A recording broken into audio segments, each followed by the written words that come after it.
Se vienen medidas para fomentar el uso de dólares. Esto dijo ayer Caputo en el marco de Expo EFI. Se van a sorprender con las medidas, dijo. Y luego, por lo que pudimos averiguar a lo largo de la tarde, los anuncios van a ser aproximadamente dentro de 15 días de estas nuevas medidas para fomentar el uso de dólares dentro de nuestra economía. Lo que se está intentando, y esto también está en el acuerdo con el Fondo Monetario Internacional, es que los famosos dólares abajo del colchón salgan y ayuden a remonetizar la economía. Como sabemos que hay emisión cero desde el año pasado en nuestra economía, bueno, para que siga creciendo, sigan habiendo transacciones, créditos, hace falta remonetizar la economía. Eso explicaba ayer Caputo de un ejemplo de un auto, que si quieren podemos escucharlo, un fragmento de cuando anunciaba estas nuevas medidas para fomentar el uso de dólares. Focalizar en lo que es la remonetización en dólares. A nosotros no nos importa si la remonetización se produce en pesos o en dólares. Estamos en competencia de monedas. Imagínense como que son diferentes naftas, YPF o Shell, Exxon o lo que quieran. Entonces, también queremos ver que haya una remonetización en dólares y en las próximas probablemente 2 semanas vamos a estar anunciando alguna medida que va a sorprender también a algunos y que va a fomentar mucho el uso de los dólares. Entonces cada vez de vuelta va a haber más dólares y van a circular más dólares. Y como digo, esperemos que esto lo tengamos listo para por lo menos dentro de las próximas 2 semanas. Dentro de las próximas 2 semanas vamos a anunciar estas medidas que los van a sorprender. Están trabajando tanto el Banco Central como Arca, la ex AFIP, para anunciar estas medidas. Una, por ejemplo, piensen que ustedes con billeteras digitales no pueden pagar en dólares todavía, pese a que compran dólares dentro de nuestra economía. Bueno, son pequeñas medidas que hay que pensar que influyen en nuestra economía y vida cotidiana, que van a facilitar el uso de dólares para comprar lo que quieras, similar a lo que sucede, por ejemplo, en Uruguay. Así que en 15 días, anuncios que facilitarán el uso de dólares dentro de nuestra economía. INDEC, que lo informa. 243.000 millones de dólares. ¿Qué tal? ¿Cómo? Ni hola me dijo y me tiró los dólares ahí a la mesa. ¿Ustedes escucharon el número? Tremendo. 243.000 millones de dólares. ¿Querés que te repita el...? Volví a poner la placa porque yo quiero que Ariel me traduzca. Ariel nos va a hacer de gurú hoy. Ariel nos va a hacer de gurú. Ponémelo del mecanismo, a ver. Mecanismo, la última placa.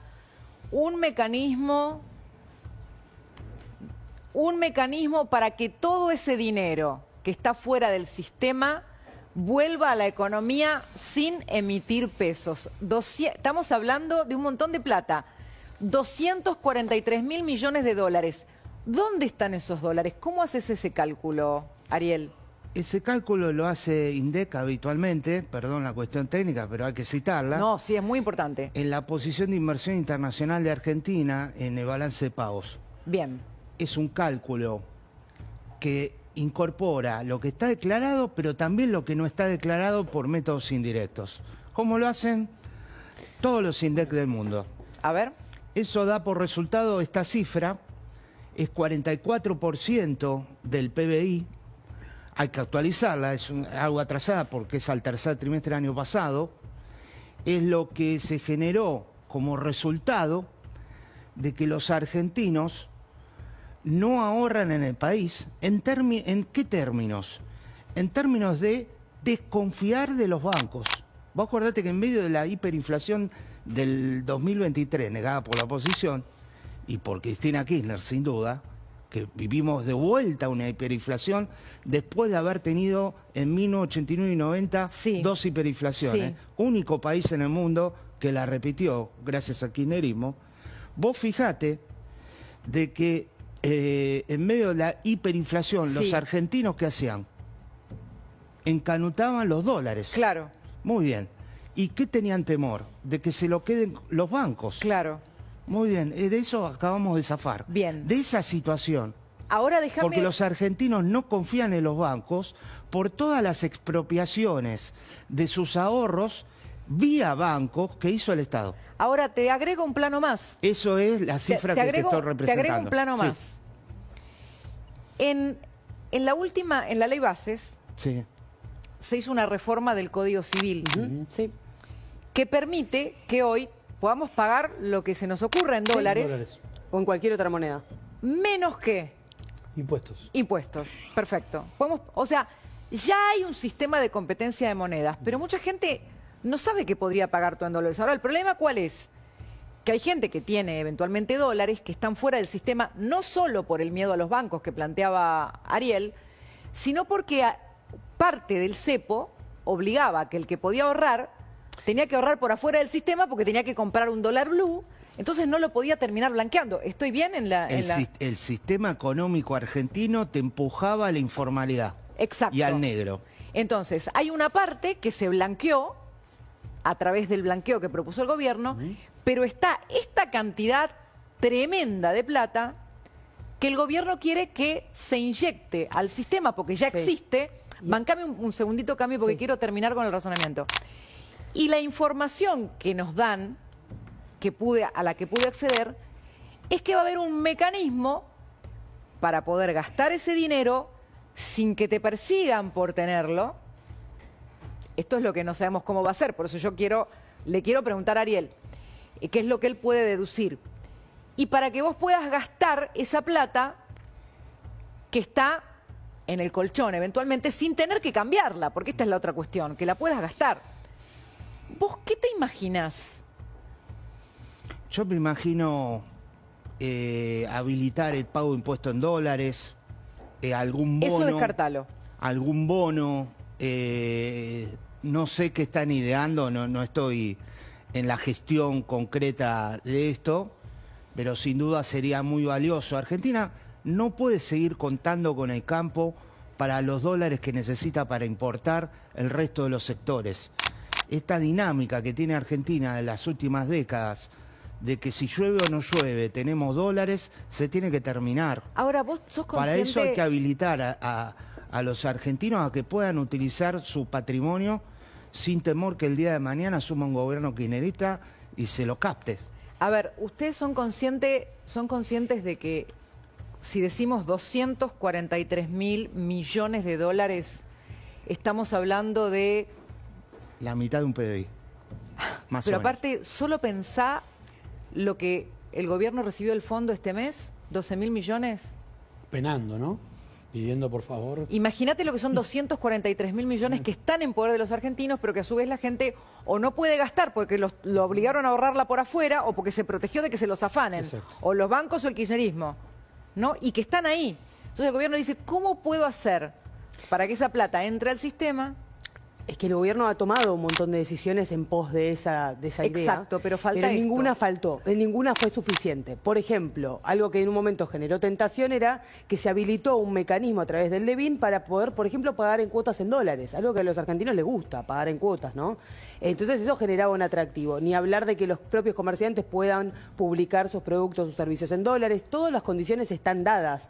Hoy todo está dado, el terreno está allanado. Ariel, vos me dirás tu opinión, para que el dólar empiece a circular como moneda en competencia. Ahora, hay un factor que no hemos mencionado, que es que el argentino también, mira, hay un dato que habría que ver si sigue vigente, pero es que la Argentina, fuera de Estados Unidos, era el segundo país con más dólares por habitante. Después de Rusia. Después de Rusia. O sea, viene Estados Unidos, fuera de Estados Unidos, que es el que emite la moneda, viene Rusia, luego la Argentina. Más Eso vos dólares lo por tenés, habitante. También lo tenés, Ariel, Sí, ese ese tema. es un dato del Banco de Basilea. Ahí va. 2 de cada 10 dólares que están fuera de Estados Unidos los tienen los argentinos. Vos fíjate la representatividad que tenemos nosotros en el mundo del dólar, sin tenerla en el mundo de la cantidad de habitantes en el planeta, digamos. Pero lo que sucede es que el argentino teme a la devalorización. Entonces él va directo al dólar pensando que es naturalmente un refugio de valor. Ahora, tendría que haber un incentivo. Sí. Es decir, Cuando muchas veces no lo ve. Un incentivo, son dos cosas. A Un ver. incentivo para en el corto y mediano plazo y otro incentivo a largo plazo, que va más allá de la medida que tome el gobierno. bien, Que el propio presidente lo dijo. Incentivo a corto plazo lo idearán incentivando para que esos dólares entren en la economía a través del sistema financiero, porque estamos desintermediados completamente. Solo 10% del PBI es lo que prestan los bancos, o menos, imagínate. al sector privado, porque los bancos, no es por hablar bien de los bancos, habrá bancos buenos, bancos malos. sino que los bancos estaban prácticamente estatizados por el sector Claro. público, porque el único sujeto para tomar crédito era el Estado. El otro Claro. día, Caputo, Por eso se produce Sí. defaults. Cada vez que hay un default de deuda pública, se defaultea al ahorrista argentino Y a los bancos. y a los jubilados presentes y futuros. Bueno, te metí todos los temas juntos. El disculpa. otro día, no, pero está bien. El otro día el ministro de Economía, Luis Caputo, utilizó una metáfora para hablar del tipo de moneda que vos elijas, pesos o dólares. Dijo, es como la nafta en la economía, ¿se acuerdan? Lo Sí. escuchamos Sí, ayer. sí, sí. Lo que yo veo, lo que intenta el gobierno, ¿no? Dice, yo no quiero emitir plata, porque si yo emito, genero inflación. Sí. Y existe esta base monetaria y hay una escasez de pesos. Si yo quiero que la economía crezca, está la producción, por supuesto, están los incentivos a la producción, la baja de impuestos, la reforma laboral, la reforma tributaria, lo que vos quieras. Pero aparte tengo toda esta nafta, que son los 243.000 millones de dólares, estacionada. Exacto. Y la quiero incentivar a que la usen y que no tengan miedo de usarla, es decir, que no crean que les vamos a cobrar un impuesto por usarla, que le vamos a meter en una declaración el dinero. ¿Cómo hago? Me parece si me permitís, que... Cristina, continuando con lo anterior, ¿cómo hago? El gobierno va a tomar una medida para incentivar para que los argentinos se desprendan de los dólares y lo puedan usar en el sector productivo, sin duda. Claro. Adicional al blanqueo que tuvimos, que fue bastante exitoso, porque esos 20.000 millones de dólares entraron al país y permitieron que el Estado pudiera pagar la deuda. O sea, en esa desesperante situación encontró el gobierno la herencia de los 20 años de kirchnerismo. Bien. Ahora, y ahí lo nombro, fíjate cómo se te mete en la cuestión política y macroeconómica. ¿Sabes por qué la gente no se quiere volver a entrar a un banco, exteriorizar sus activos? Lo dijo el propio presidente, confíen en mí, tengo la voluntad férrea de equilibrio fiscal, pero hace falta algo más. Que la oposición, lamentablemente es kirchnerista, crea en el equilibrio fiscal y no más confiscar los depósitos el día de mañana. Acompáñame a la pantalla. Esa es la clave por la cual hay 250.000 palos fuera. Vení, Sí. acompáñame a la pantalla, Ariel. Yo sé que vos no venías preparado para esto, No. pero yo sola no puedo. Dale. No puedo sola. El borrador de Milei. Uy, Dios. Dale. ¿Qué posta encontrás acá que yo no haya visto? Y decís, Cristina, ¿no viste esto? ¡Qué barbaridad, por Dios! Bueno, por un lado, el objetivo de inflación, eliminarla completamente el año Sí, que viene, acá está. no es menor. Nos deja fuera de América Latina aún la inflación que tenemos hoy. Mirá acá abajo. Reforma tributaria. Sí. Y quiero volver a lo que dijiste, estaba por acá, reforma laboral. Reforma tributaria, reforma laboral. Fíjate, baja de impuestos, habrá que preguntarle al presidente en cuáles, no descifro la sigla, dice 16 impuestos. 16 O impuestos. sea, están previendo por fin alguna baja de impuestos. Y acá yo te puedo contar Reforma algo de esta que dice Dale. acá abajo competencia fiscal. Entre las provincias y los municipios, Correcto. calculo. Sí, ya ¿Viste sé. el ejemplo de Mercado Libre que en No. Estados Unidos Sí. dijo me voy de Delaware, creo, a no sé dónde porque me dan mejores impuestos? Sí, ese es. La idea sería más o menos así. De 21% de IVA, el gobierno nacional va a decir yo cobro solo 11. Los 10 que restan, que cada provincia decida para que ¿Cuánto compitan. cobre? Exacto, para que compitan a ver cuántas empresas atraen. Bueno, es pasar de lo que las provincias quieren, que eran, lamentablemente, en los últimos años, planes sociales, Sí. a generar empleo productivo o inversiones. Y eso es lo que generas a nivel provincial con baja de impuestos. No hay otra. Bien. No hay Después, otra. vos Y me decías- reforma laboral. Bien. Y reforma laboral. Clave. Sí. Acá arriba tenés lo que ya habíamos hablado, la estabilización, el ajuste fiscal, el déficit cero, que es lo que vos acababas de mencionar. Sí, todo eso se cumplió, pero acá el punto que quiero señalar es que esto se tiene que sostener en el tiempo. El cortoplacismo argentino es tal que no estamos pensando en el 2027 Bueno, el cortoplacismo argentino. y Yo en voy a el hacer- Sí. próximo gobierno. Entonces, la clave es Sí. que haya una oposición, te diría, me juego, es mi opinión personal, no kirchnerista, porque la kirchnerista manda cartas al fondo para Sí. hacer pelota al país y que no le presten. Entonces, una oposición que esté de acuerdo con el equilibrio fiscal. Así va a volver 250.000 y van a venir inversiones muchísimo más que las medidas estas de corto plazo, que son válidas. Presten atención a esto. El señor Ariel Cronenberg, que tiene una historia en el INDEC.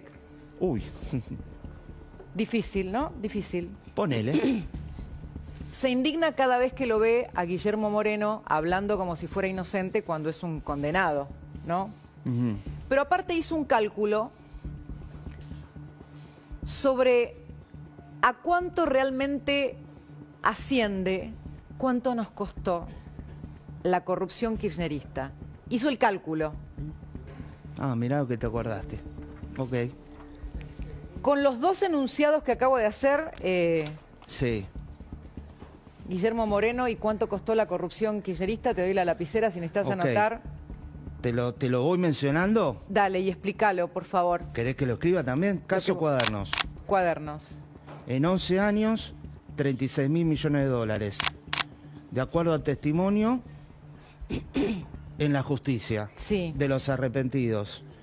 Default, esto es más técnico, Sí. a los bonos que tienen los jubilados en el Fondo de Garantía Sustentable. Herencia de las AFJP. Sí. Se apropiaron de los ahorros para jubilarnos. Me Sí. importa mucho porque me estoy por jubilar. Sí. ¿Ah? ¿Cuánto ahí? Ahí, según Martín Tetaz, 18.000 millones de dólares. Ok. ¿Por qué? Porque esos bonos estaban indexados al IPC mentiroso. Bien. De Moreno no, de Néstor y Cristina. Ok. Moreno es un instrumento. ¿Qué más? Queda pendiente por verse 20.000 millones de dólares de cupón PBI. Sí. Bueno, estoy llegando casi a la cifra. Está el juicio por YPF, que no, Sí. no implica INDEC. 16.000. Del gobernador de la provincia de Buenos Aires. 16.000 millones de dólares, que equivale a 16 presupuestos por 16 años de las universidades nacionales que el señor Axel Kicillof tanto defiende. Dale, Los que no se encajó. Tengo muy 16.000. poquito tiempo, terminamos Dale. con la cuenta antes de desmayarnos cuando llegues No, al sigue número más, final. digamos, Beatriz Paglieri, que era la Sí. directora de IPC, y exfuncionaria Martínez de Oz, la Mancame, directora Luis, de que esta es IPC lista de tuya Moreno, También, estos no lo robaron. también a con todos. las licencias no automáticas. Sí. ¿Ahí cuánto?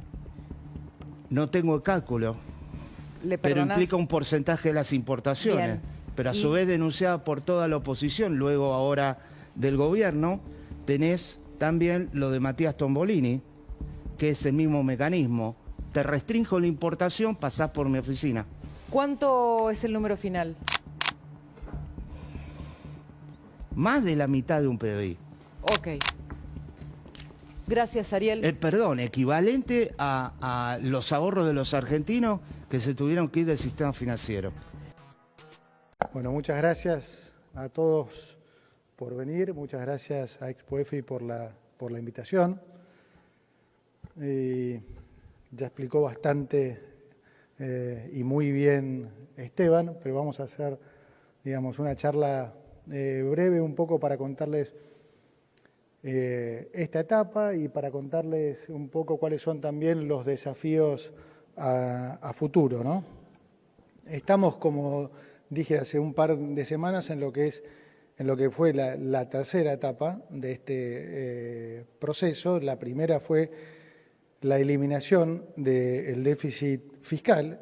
Y es importante remarcar que esta eliminación del déficit fiscal se hizo vía, no suba de impuestos, sino vía la reducción del 30% en el nivel de gasto. Voy a explicar después por qué el énfasis en esto, ¿no? La etapa 2 fue la eliminación del déficit cuasi fiscal, ¿no? La eliminación de la emisión monetaria. ¿Cómo se hizo esto rápidamente?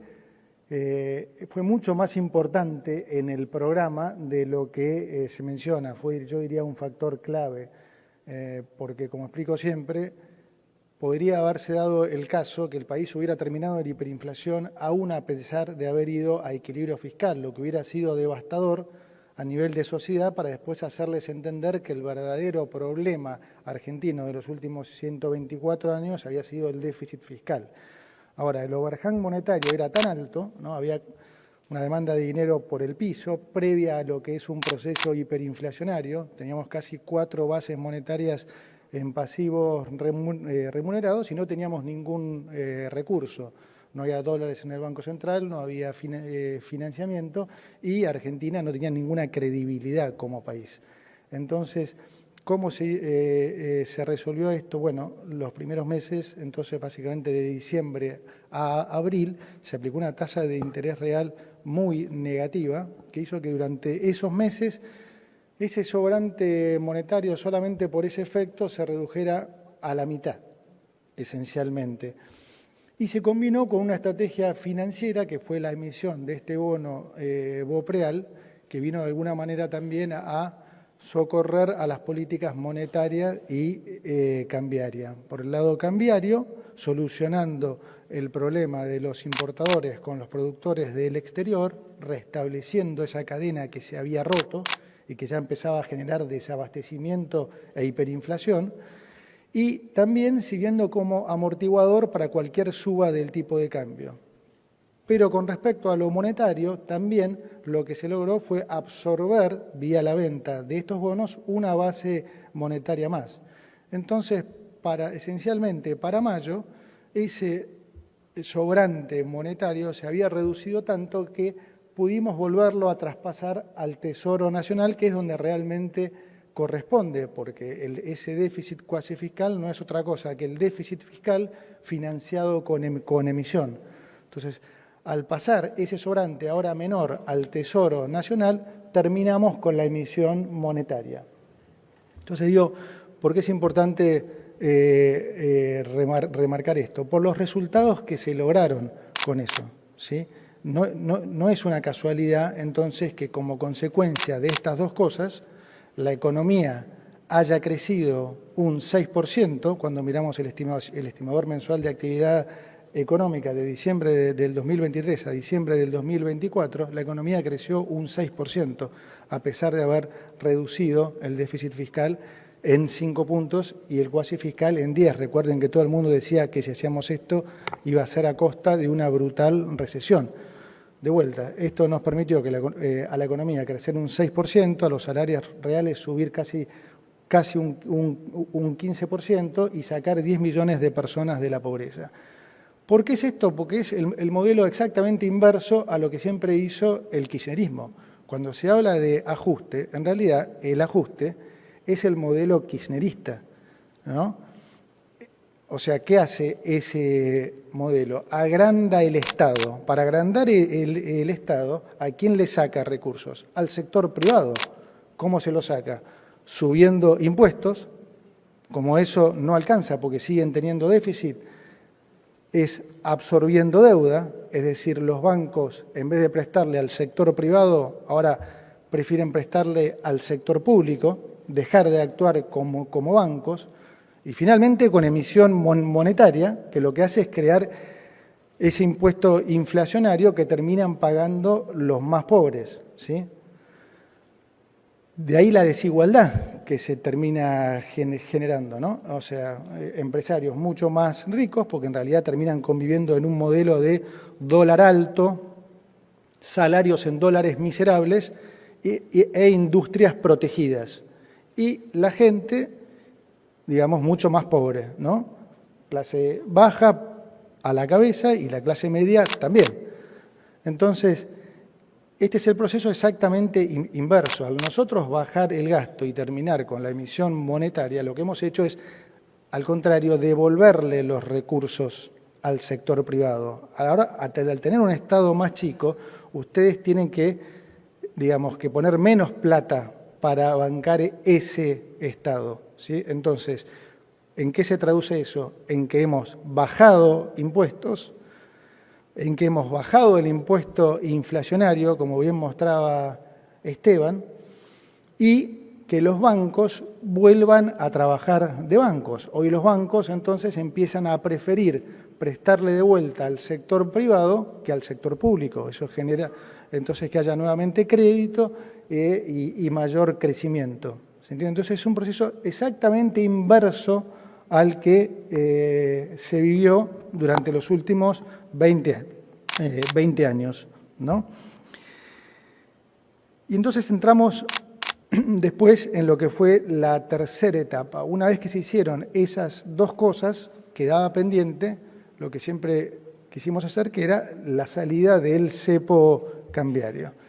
Y para eso había que recapitalizar el Banco Central. En ese momento, agosto del año pasado, entonces fuimos a ver nuevamente al fondo, que estaba muy impresionado con todos los logros, y entonces le dijimos, bueno, podemos seguir recapitalizando el Banco Central gradualmente como lo estamos haciendo, o nos pueden ayudar con una infusión de capital. Es decir, nosotros habíamos resuelto la parte del pasivo del Banco Central, pero consideramos, por supuesto, que para salir del cepo de manera no traumática, esos pesos tenían que estar respaldados.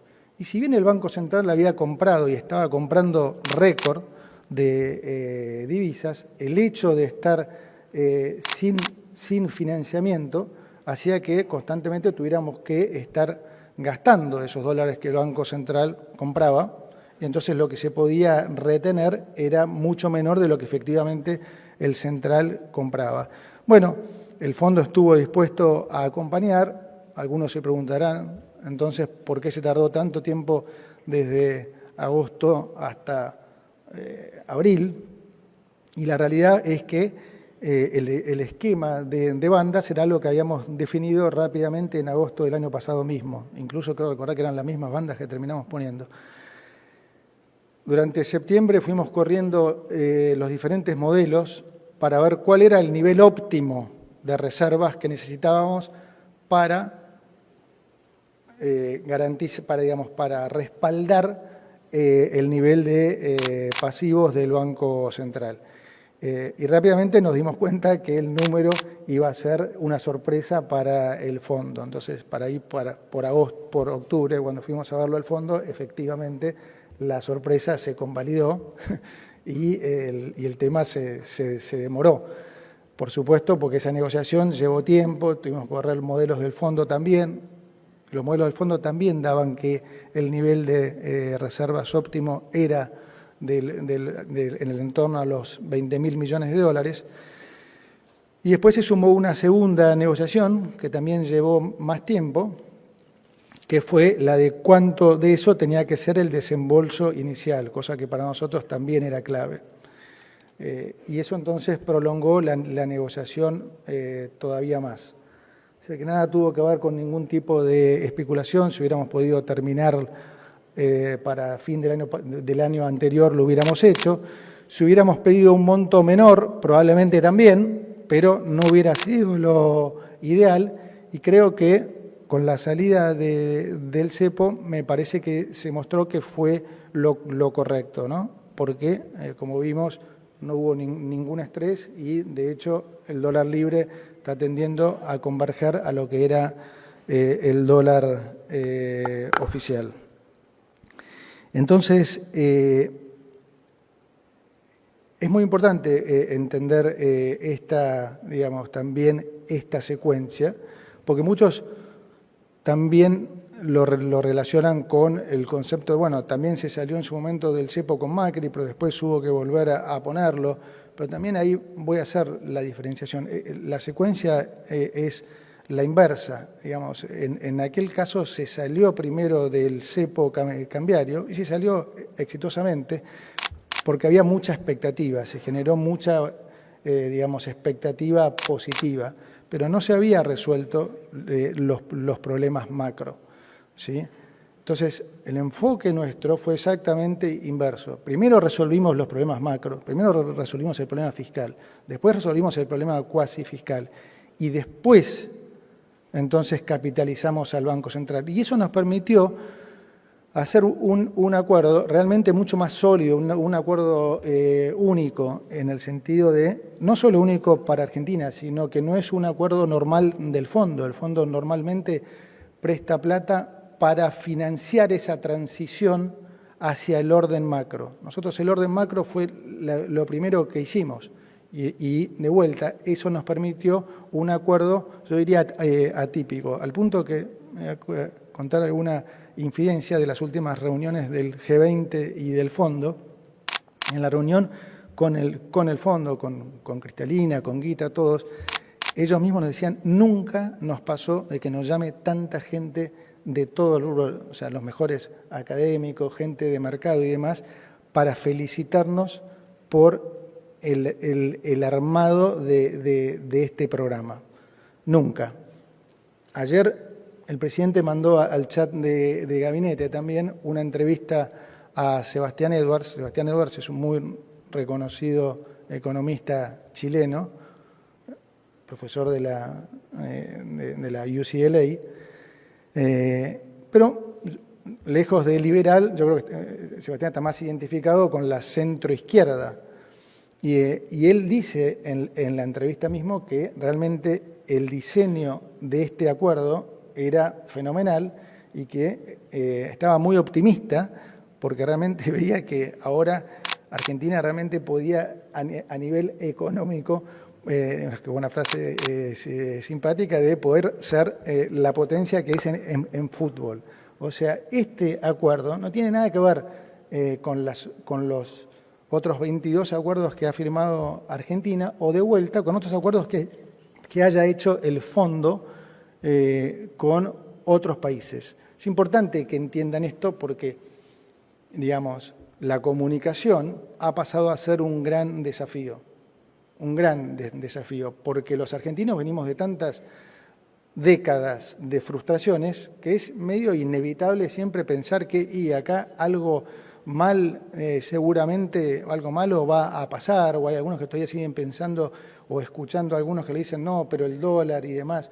Estamos en una situación que, insistimos nosotros, no hemos visto nunca, que no han visto nunca ustedes, no han visto nunca nuestros padres ni nuestros abuelos. Es importante que se entienda eso de una vez por todas, porque Argentina va a salir igual, pero cuanto más rápido nosotros podamos hacerles entender esto a ustedes, a los comerciantes y demás, más rápido y más fuerte vamos a salir. Vamos a evitar cosas como cuando salimos del cepo, que algunos inmediatamente por las dudas subieron precio, como dice el gran Fede Furiase, eso antes pagaba, porque digamos, ese por las dudas en Argentina pagaba, ahora no paga que hagas eso. De hecho, la mayoría tuvo que retrotraer los precios, porque haces eso y te quedás fuera de mercado. Es decir, estamos en otra Argentina, en una Argentina donde los precios pueden incluso bajar. Ya no solo hoy ya no tiene sentido, digamos, económico que haya inflación. La inflación va a colapsar, es un tema de tiempo. Los precios incluso pueden bajar. Venía escuchando al presidente de YPF anunciar que este mes baja la nafta un 4%. Y eso puede pasar con muchos precios. La indumentaria va a bajar y mucho, los autos van a seguir bajando. Hay algunos servicios que van a bajar también. Sáquense de la cabeza el chip de que, digamos, Argentina es lo mismo de siempre. Este es un cambio fundamental que no hemos visto nunca, ninguno, y es importante que cambiemos la cabeza en eso. O sea, la baja del costo argentino no viene más por devaluaciones, como típicamente hemos visto. La baja del costo argentino va a venir dado por 4 factores.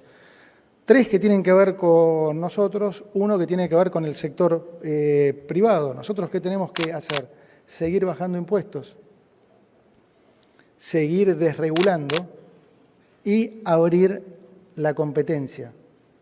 ¿Sí? Y desde el sector privado, ¿qué hay que volver a hacer? Algo que no se hace también hace mucho tiempo, que es volver a invertir. En Argentina, digamos, no ha habido inversión por muchísimos años. Y eso es porque, al contrario de lo que pregona el kirchnerismo, lo único que ha hecho es fomentar el negocio financiero.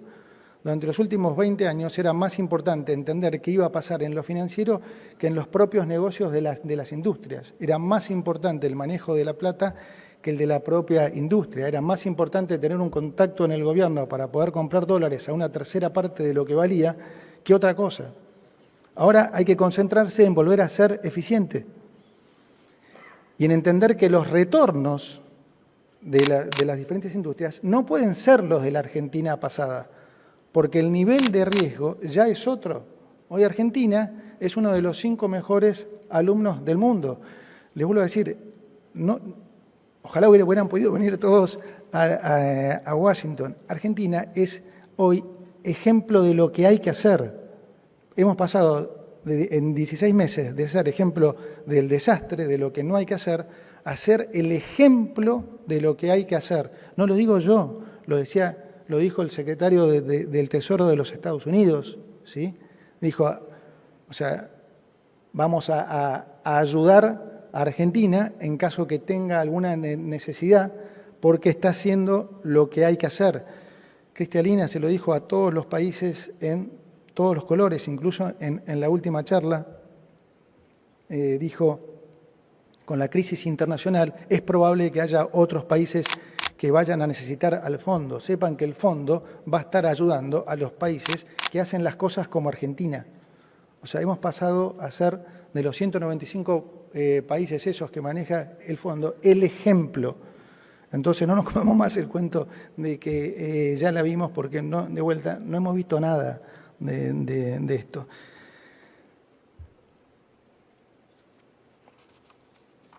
A ver, terminó un poco terminó la época, yo diría, del dólar. Ahora paso a ese tema también.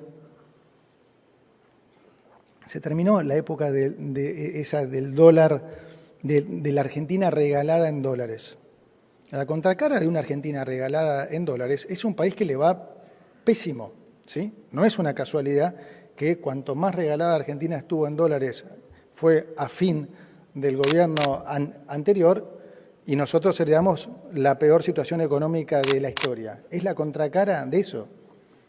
No queremos eso. Nosotros queremos un país donde los salarios en dólares sean razonables, donde no se asombre la gente porque alguien de clase media va a veranear a Brasil. Es de locos esto. O sea, ya de vuelta, no es solo el daño económico que se ha hecho, sino es el daño psicológico. O sea, ahora resulta que es una cosa, es un lujo que un argentino de clase media veranee en Brasil, que es un país vecino. O sea, lo lógico sería que pueda veranear en Brasil o en Europa, si quiere, o en Estados Unidos. Vamos a un esquema de vuelta absolutamente diferente, donde lo importante va a ser, insisto, la eficiencia, y lo importante de nuestro lado va a ser continuar reduciendo el tamaño del Estado, porque eso va a ser, entonces, que le devolvamos cada vez más y más recursos al sector privado, que es lo que estamos haciendo. Y como dice siempre el presidente, en un sistema de recursos escasos, está claro que el sector privado administra esos recursos mucho mejor que el sector público, que es mediocre, que es burocrático y que es corrupto, esencialmente. Entonces, insisto, no es una casualidad que después de todo lo que hicimos, no hay nada de casualidad en economía, es todo causalidad.